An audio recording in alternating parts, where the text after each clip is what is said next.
I am very excited today to make a wonderful announcement for our campaign. Congressman Mark Buchan of Wisconsin is here to announce his support for our campaign, and we're just very, very proud. Mark is going to be the chair of our Wisconsin campaign. Mark, how are we going to do in Wisconsin in 2020? You know, unfortunately, we were embarrassed. Donald Trump won Wisconsin by 23,000 votes. But our problem was we had a big drop-off in Democratic voters. About 250,000 Democrats that normally come out didn't come out. And the problem was they weren't mobilized and they weren't excited and invigorated. So you guys may not recognize who that is, but Mark Buchan is a very important figure in Democratic politics, particularly on the progressive end. I'll clue you in on who Buchan is in a second, but more from them first. I don't know if you know it, but you won 71 of the 72 counties. What happened to that 72nd? You got 48%. All right. We share values, right? Those populist progressive values are so important, and more importantly, so do the American people. Poll after poll after poll, people support Medicare for all. They support the Green New Deal. They support us not getting involved in a bunch of military interventions around the world. So this is an incredibly interesting move.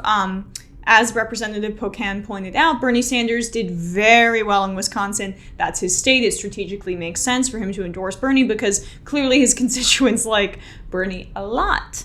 But mostly why this is important, Buchan is the co-chair of the House Congressional Progressive Caucus. The other chair is Pramila Jayapal, who's a very strong progressive. Now, this caucus has come under fire before, particularly from a favorite of ours, Ocasio-Cortez, Representative Ocasio-Cortez. She was candid about it in an interview she did with New York Magazine earlier this year. Ocasio-Cortez said the Congressional Progressive Caucus should start kicking people out if they stray too far from the party line. Other caucuses within the Democratic Party in Congress require applications, Ocasio-Cortez pointed out, but they let anybody who the cat dragged in call themselves a progressive. There's no standard, she said. Harsh, but correct words. The House Progressive Caucus is a big, big tent. It does contain a lot of real progressives like Ro Khanna, Rashida Tlaib, AOC, of course. Barbara Lee is very high in leadership there. Ilhan Omar is the whip. I think, but then they have like Hakeem Jeffries, who just beat out Barbara Lee for running against her from the right for Joe Crowley's old leadership position.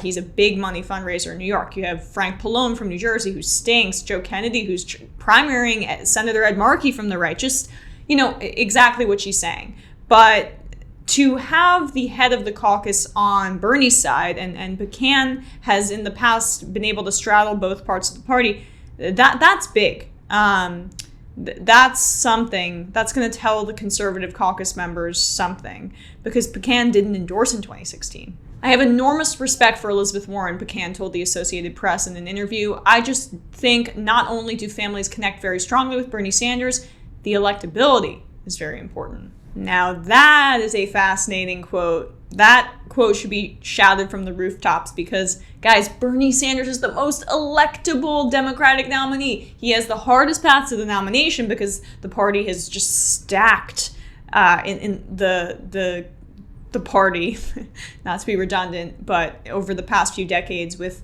affluent donor types, right? Those are the people, and they're terrified of change and very risk averse.